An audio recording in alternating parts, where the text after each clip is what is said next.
Class 12th के chapter probability में हाल ही में हमने बेस थ्योरम को कंप्लीट किया है और अब आगे बढ़ते हैं इसी चैप्टर प्रोबेबिलिटी में नए टॉपिक के और वो नया टॉपिक आपका random variables and it's probability distribution. यहाँ पे प्रोबेबिलिटी डिस्ट्रीब्यूशन के ब्रैकेट में मैंने पीडी लिखा है और शॉर्ट में इसको मैं पीडी ही लिखूंगा, आगे जो क्वेश्चन करेंगे उनमें पीडी लिखूंगा और पीडी ही बोलूंगा, ठीक है। तो यहाँ पे रैंडम वेरिएबल्स क्या है इनको समझते पहले। तो क्लास 11th में आपने रैंडम एक्सपेरिमेंट क्या होता है, उस रैंडम एक्सपेरिमेंट से सैंपल स्पेस को कैसे क्रिएट किया जाता है ये आप पढ़ चुके हैं, ठीक है। तो उस रैंडम एक्सपेरिमेंट करने के बाद जो सैंपल स्पेस आपने क्रिएट किया उसके जो पॉइंट्स थे जिनको आप सैंपल पॉइंट्स बोल रहे थे उनको वेरिएबल मानकर एक फंक्शन आपको डिफाइन करना होगा और उस फंक्शन की कुछ वैल्यूज आएंगी और वो वैल्यूज डिपेंड करती है कि आपने उस किस इवेंट के साथ एसोसिएट करके वो फंक्शन बनाया है, ठीक है। और वो जो आप फंक्शन डिफाइन कर रहे हो ना उसकी जो वैल्यूज आएंगी उनको कैपिटल एक्स से डिनोट करते हैं, ठीक है। और उस कैपिटल एक्स को ही यहाँ पे बोला जाएगा रैंडम वेरिएबल। इसको एक एग्जांपल से क्लियर करते हैं। आपको ये रैंडम एक्सपेरिमेंट दिया गया है कि एक बैग है और उसमें 3 बॉल हैं टोटल, है ना, 3 बॉल्स हैं और 2 कलर की हैं जिसमें 2 रेड बॉल है और 1 ब्लू बॉल है, ठीक है। तो यहां पे मैं लिख देता हूं रेड बॉल्स 2 हैं और उन रेड बॉल्स को मैं R1 R2 से डिनोट कर लेता हूं, ठीक है। एक R1 और एक R2, ओके। और एक है ब्लू बॉल और उस ब्लू बॉल को मैं कैपिटल B से डिनोट कर लेता हूं, ठीक है। अच्छा, अब एक्सपेरिमेंट आपको यह करना है कि उस बैग में से आपको 2 बॉल निकालनी है 1 by 1 विद रिप्लेसमेंट। यानी आपने पहली बॉल निकाली, वापस उसको रखी, फिर दूसरी बॉल आपने निकाली। यानी दूसरी बॉल आप तब निकाल रहे हो जब पहली बॉल जो आपने निकाली थी वो वापस रख चुके हो, उसके बाद आपने दूसरी बॉल निकाली है, ठीक है। तो सबसे पहले सैंपल स्पेस से क्रिएट करते हैं। सैंपल स्पेस क्या बनेगा हमारा उस एक्सपेरिमेंट के रिस्पेक्ट में। 2 बॉल हमने निकाली है, ठीक है। एक बॉल निकाली उसको रख दिया, उसके बाद हमने दूसरी बॉल निकाली है। तो हो सकता है पहली वाली R1 बॉल आए, ठीक है, उसको वापस रखा। अब जो हम दूसरी बॉल निकाल रहे हैं हो सकता है वो ही R1 बॉल आ जाए, ओके। हो सकता है पहली वाली R1 बॉल आए और दूसरी वाली R2 बॉल आ जाए। ये भी तो हो सकता है कि पहले वाली R2 बॉल आए और दूसरी जो बॉल हम निकाल रहे हैं वो R1 बॉल आ जाए। हो सकता है पहली वाली R2 बॉल आए और दूसरी वाली उसको वापस रख दिया और फिर हमने बैग टटोला और निकाली एक बॉल तो वो भी R2 बॉल हो, ठीक है। यह भी हो सकता है कि पहले वाली R1 बॉल हो और दूसरी बॉल जो हम निकाल रहे हैं वो ब्लू बॉल हो। यह भी हो सकता है कि पहले जो हमने बॉल निकाली वो ब्लू बॉल निकले और दूसरी बार जो हम बॉल निकाल रहे हैं वो R1 बॉल निकले। यह भी हो सकता है कि पहली बार हमने बॉल निकाली जो वो R2 निकले और दूसरी वाली ब्लू बॉल निकले। यह भी हो सकता है कि पहले हमने जो बॉल निकाली वो ब्लू बॉल हो और दूसरी वाली R2 बॉल निकले। या फिर यह भी हो सकता है कि पहले हमने बॉल निकाली ब्लू, जो पहली बॉल निकली वो ब्लू बॉल हो और उसको वापस रख दिया और फिर हम अब बैग में से निकाल रहे हैं वो भी ब्लू बॉल हो, ठीक है। तो ये जो हम पॉइंट्स लिख रहे हैं ना इनको वेरिएबल बोल रहे हैं, ठीक है। और इन वेरिएबल को एक नाम और दिया गया है और वो है ट्रायल्स। तो कितने ट्रायल्स हो गए टोटल यहाँ पे 1 2 3 4 5 6 7 8 9 टोटल ट्रायल्स है, ठीक है। और जो फंक्शन डिफाइन है ना कैपिटल एक्स डिफाइन एक्स, वो डिफाइन क्या कर रखा है number of red balls in any trial. Trials का मतलब क्या है यहाँ पे ये जो सैंपल पॉइंट्स है ये, है ना, सैंपल पॉइंट्स बोलो या फिर सैंपल एलिमेंट्स बोलो, ठीक है, ओके, ठीक है। एक्स भी डिफाइन हो गया। अच्छा, अब ये जो एक्स है ना इसकी वैल्यूज की हम बात करें, है ना, तो एक्स की वैल्यूज किस पर डिपेंड कर रही थी कि आपने डिफाइन कैसे किया है। तो एक्स किस टाइप से डिफाइन है नंबर ऑफ रेड बॉल, तो नंबर ऑफ रेड बॉल पे डिपेंड करता है एक्स की वैल्यू, है ना। तो यहां पे 2 बॉल निकल रही हैं, ठीक है। तो नंबर ऑफ रेड बॉल यानी एक्स की मैक्सिमम वैल्यू 2 हो सकती है, 2 से ज्यादा नहीं, क्योंकि हम जो बॉल निकाल रहे हैं वो 2 ही तो निकाल रहे हैं, ठीक है। तो 2 से ज्यादा तो एक्स की वैल्यू हो नहीं सकती, यानी मैक्सिमम वैल्यू उसकी एक्स की 2 होगी और मिनिमम क्या होगी 0, मतलब कि पहली बॉल हमने निकाली वो ब्लू निकली और वापस रख दिया और दूसरी बॉल निकाल रहे वो भी ब्लू निकले, उस केस में तो एक भी रेड बॉल नहीं आई।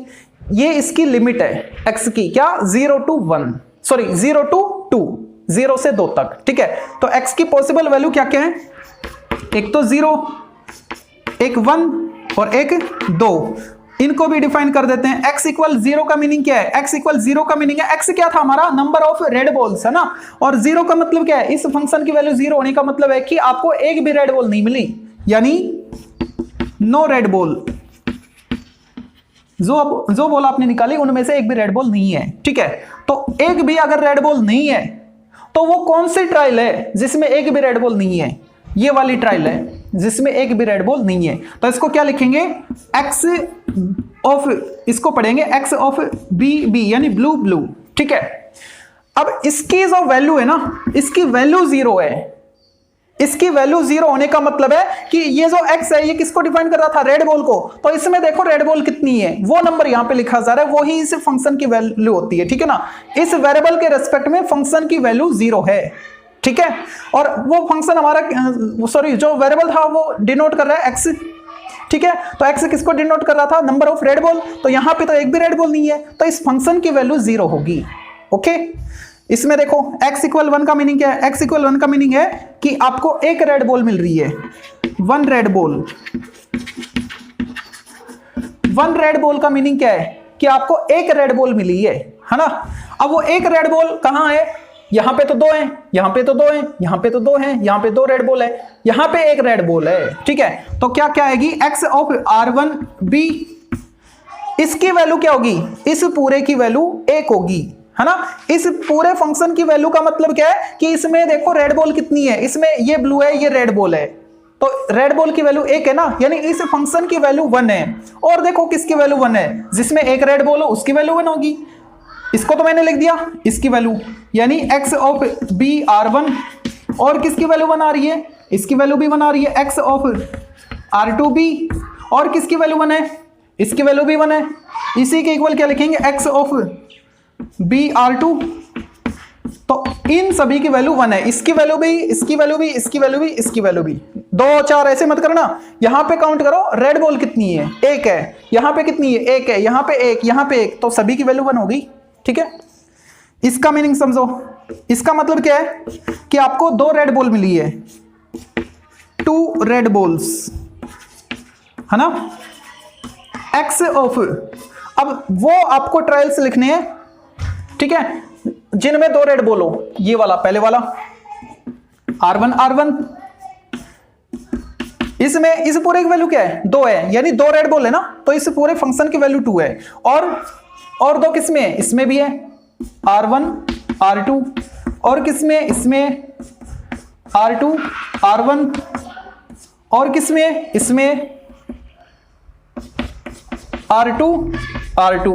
इन सभी की वैल्यू क्या है, इन सभी की वैल्यू 2 है। इन सभी की वैल्यू 2 कैसे है, क्योंकि x किसको डिफाइन कर रहा था, रेड बॉल को। तो इसमें रेड बॉल कितनी है, 2, इसमें कितनी है, 2, इसमें कितनी है, 2, इसमें कितनी है, 2, सभी में 2 है ना, तो इन सभी की वैल्यू कितनी है, 2 के बराबर है, ठीक है। अच्छा, अब ये जो हमने फाइंड किया, ये पूरा जो भी सिस्टम है ना, ये है रैंडम वेरिएबल्स, ठीक है, रैंडम वेरिएबल।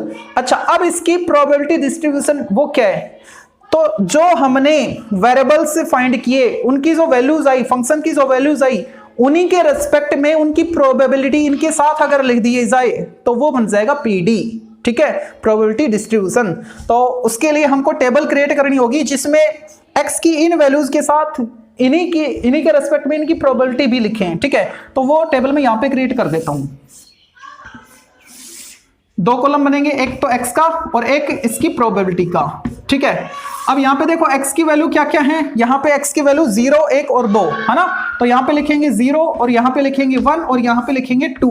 अब इनके रिस्पेक्ट में इनकी प्रोबेबिलिटी भी लिखेंगे साथ के साथ, ठीक है। तो 0 वाले की प्रोबेबिलिटी क्या आएगी, 0 वाले की प्रोबेबिलिटी का मतलब, 0 का मतलब क्या था, एक भी रेड बॉल नहीं हो। तो ऐसे कितने ट्रायल है जिनमें एक भी रेड बॉल नहीं है, एक ही ट्रायल है, तो क्या लिखेंगे, 1 आउट ऑफ टोटल कितने थे, टोटल 9 थे ना, 1 आउट ऑफ 9। x इक्वल 1 की प्रोबेबिलिटी हम फाइंड करें तो यहां पे देखो कितने ट्रायल है, 1 2 3 4, 4 ट्रायल है, कितने में से, 9 में से, ठीक है। अच्छा, 2 का मीनिंग क्या है, काउंट करो 1 2 3 4 4 ट्रायल है आउट ऑफ 9। ओके, अब इस पर बेस्ड 2 पॉइंट इंपॉर्टेंट है, वो ध्यान दो आप। और वो पहला पॉइंट क्या है उसमें कि ये जो भी आपने वेरिएबल्स लिए हैं इनके रिस्पेक्ट में जो इनकी प्रोबेबिलिटी है वो नॉन जीरो होनी चाहिए। मतलब ये जो प्रोबेबिलिटी है ये किसी इसकी या किसी की भी प्रोबेबिलिटी जीरो के इक्वल नहीं होनी चाहिए। तो ये भी जीरो नहीं है, ये भी जीरो नहीं है, ये भी जीरो नहीं है। ठीक है, दूसरा पॉइंट क्या कह रहा है कि ये जो भी आपने प्रोबेबिलिटीज निकाली ना इन वेरिएबल्स के रिस्पेक्ट में, ठीक है, तो उन सभी की प्रोबेबिलिटी को प्लस करने पर 1 आना चाहिए। चेक करो, नीचे तो सभी में 9 है, ऊपर भी 9 बढ़ जाना चाहिए। 4 + 4 8 और 1 9 बन रहे। ठीक है, तो ये था आपका पीडी। ठीक है, अब इस पर बेस्ड आपकी एक्सरसाइज 15.7 मैं बात कर रहा हूं elements of mathematics foundation book की। तो उसके उस एक्सरसाइज 15.7 के 1 या 2 क्वेश्चन करते हैं। ठीक है, अब देखते हैं exercise 15.7 elements of mathematics foundation book की एक्सरसाइज है ये। और उसका फर्स्ट क्वेश्चन जो मैंने एग्जांपल दिया ना बॉल वाला, वो काफी स्टैंडर्ड एग्जांपल था। वो अगर आपको अच्छे से समझ में आ गया तो ये क्वेश्चन आप चुटकियों में कर दोगे। देखो क्या कह रहे हैं, फाइंड द, इसको मैं पीडी बोलूंगा, है ना, प्रोबेबिलिटी डिस्ट्रीब्यूशन को पीडी बोलूंगा। Find the PD of the random variable, random variable यानी x। ठीक है, x के लिए मतलब px आपको निकालना है। नंबर ऑफ टेल्स, x किसको डिनोट कर रहा है, नंबर ऑफ टेल्स को, व्हेन, और एक्सपेरिमेंट क्या है, 2 coins are tossed, 2 coin toss कर रहे हो आप। ठीक है, तो सबसे पहले सैंपल स्पेस क्रिएट कर लो इस रैंडम एक्सपेरिमेंट के रेस्पेक्ट में, है ना। तो क्या क्या आपको टोटल पॉसिबल आउटकम्स मिलने वाले हैं, मतलब सैंपल पॉइंट से क्या क्या आप लोगे। 2 कॉइन को एक साथ टॉस किया ना, ठीक है, हो सकता है दोनों पर HHI, HTI, THI, TTI।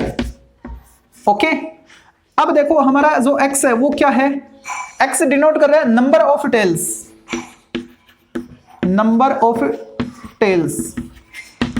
Okay, अब देखो आपने कॉइन को 2 बार टॉस किया ना, तो जो टेल आएंगे वो 2 से ज्यादा तो आ ही नहीं सकते, यानी मैक्सिमम वैल्यू क्या होगी उसकी 2 होगी x की। ठीक है, और मिनिमम वैल्यू 0, यानी उसकी रेंज क्या है x की 0 to 2। ओके, तो यहां पे x की वैल्यू 0, x की वैल्यू 0 का मीनिंग क्या है, x की वैल्यू 0, उस फंक्शन की वैल्यू 0, इसका मीनिंग है कि आपको एक भी टेल नहीं मिला, नो टेल, टेल नहीं tail. Okay, no tail. Okay, अच्छा, अब एक भी टेल नहीं है, इसका मतलब क्या है, इसका मतलब है कि दोनों क्या है, हेड हैं। तो ऐसे कितने ट्रायल है, एक ही ट्रायल है बस। ठीक है, x = 1, इसका मीनिंग क्या है, इसका मीनिंग है ओनली 1 हेड, हेड नहीं टेल। ठीक है, एक टेल देखो किस में आ रहा है, इसकी वैल्यू 0 होगी, ये बार बार 1 लिखा जा रहा है। ये ट्रायल तो 1 जरूर है, लेकिन ये पूरा डिनोट किसको कर रहा है, ये डिनोट कर रहा है उस फंक्शन की वैल्यू को, है ना। तो उस फंक्शन की वैल्यू मतलब इसमें कितने आपको टी मिले, एक भी नहीं मिला ना, वो यहां पे 0 है। ठीक है, अब यहां पे देखो 1 टेल का मतलब क्या है, इसमें तो दो इसमें तो 0 है, इसमें है 1 टेल HT, तो इस पूरे की वैल्यू क्या होगी, 1 होगी, क्योंकि इस पूरे में 1 टेल है। ठीक है, इसमें भी 1 टेल है तो इसकी वैल्यू भी 1 होगी, तो इसी के इक्वल आया ना वो TH। इसको नहीं लेंगे, इसमें तो 2 टेल है। ठीक है, तो इसकी वैल्यू और इसकी वैल्यू दोनों की वैल्यू सेम है, क्या 1 का मीनिंग क्या है, यहाँ पे 1 और 1 2 ऐसे मत करना। इसका मीनिंग है कि जो x है आपका वो क्या है, नंबर ऑफ टेल्स को डिनोट कर रहा है। तो टेल्स इसमें कितनी है, 1 है, इसमें भी 1 है, यानी इसकी वैल्यू भी 1 है, इसकी वैल्यू भी 1 है, तो इन दोनों की वैल्यू 1 होगी ना। ठीक है, x = 2, इसका मीनिंग क्या है कि आपको दोनों टेल मिल रही है, हाँ, x 2 टेल्स और वो ट्रायल एक ही है, ये वाला जिसमें दोनों टेल आ रही हैं। ठीक है, 2 टेल्स, तो यहां पे क्या लिखे, कितने टेल आए, 2 आए ना, तो इस पूरे फंक्शन की वैल्यू 2 है। ओके, x की वैल्यू 2 है। अच्छा, अब ये तो हमने रैंडम वेरिएबल्स को फाइंड किया है ना। अब इसकी जो प्रोबेबिलिटी है, प्रोबेबिलिटी डिस्ट्रीब्यूशन वो लिखेंगे। प्रोबेबिलिटी डिस्ट्रीब्यूशन कैसे बनाएंगे, जो वेरिएबल्स हैं इनकी उस फंक्शन के रेस्पेक्ट में प्रोबेबिलिटी आपको निकालनी होगी। ठीक है, तो यहां पे मैं लिख देता हूं x, और यहां पे आएगी x की वैल्यू क्या क्या है, 0 है, 1 है, 2 है, तो यहां पे लिख दो 0 1 और 2। और यहां पे प्रोबेबिलिटी ऑफ दैट फंक्शन यानी x। तो यहां पे 0 देखो, 0 x इक्वल 0, ठीक है, इसकी प्रोबेबिलिटी मैं निकालूं तो x इक्वल 0 का मीनिंग क्या है? x इक्वल 0 का मीनिंग है उस फंक्शन की वैल्यू 0 है। यहां पे प्रोबेबिलिटी के लिए आपको ये वैल्यू नहीं लेनी है, ठीक है। तो x इक्वल 0 कितने ट्रायल्स में आपको मिल रहा है? एक ही ट्रायल ऐसा है जिसमें उस फंक्शन की वैल्यू 0 है, मतलब एक भी टेल नहीं है ना। तो 1 out of total possible outcome, मतलब टोटल ट्रायल्स 4, 1/4। अगर मैं निकालूं प्रोबेबिलिटी ऑफ x इक्वल 1, तो इसका मीनिंग क्या है? इसका मीनिंग है कि आपको जो फंक्शन x की वैल्यू 1 मिल रही है वो कितने ट्रायल्स पर मिल रही है? 1 और 2, 2 ट्रायल्स हैं जिनमें सिंगल टी आ रहा है, ठीक है। तो 2 आउट ऑफ 4, या फिर आप इसको 1/2 लिख सकते हो, ठीक है। यहां पे देखो उस फंक्शन की वैल्यू 2 कितने ट्रायल्स में आ रही है? एक ही ट्रायल ऐसा है, ये पूरा एक ट्रायल है, ये पूरा एक ट्रायल है ना। तो डबल टी किस में आ रही है? एक ही तो ट्रायल में आए ना, 1 आउट ऑफ टोटल 4, ठीक है। अब इसको थोड़ा सजा के लिख दो, मतलब बंद कर दो, और ये बन गया आपका प्रोबेबिलिटी डिस्ट्रीब्यूशन। ओके, ठीक है। चेक करने के लिए ये जो प्रोबेबिलिटीज आपने निकाली ये नॉन जीरो होनी चाहिए, जीरो नहीं है, कोई भी नहीं है, ठीक है। और इनको प्लस करने पर कितना आना चाहिए? 1 आना चाहिए। तो देखो नीचे तो सभी में सेम है 4, ऊपर 1 + 2 3, 3 + 1 4, 4/4 1, ठीक है। तो इन सभी का सम कितना आ रहा है? 1 आ रहा है। ओके, तो ये था आपका फर्स्ट क्वेश्चन। अब देखते हैं सेकंड क्वेश्चन को।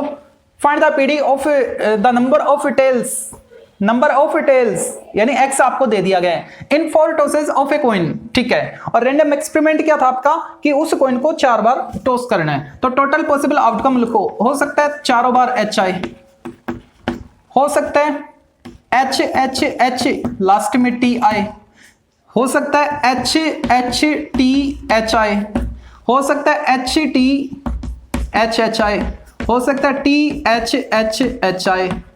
ओके, हो सकता है अब की बार 2 TI, मतलब HHTTI, हो सकता है HTHTI, हो सकता है HTTHI, और क्या हो सकता है?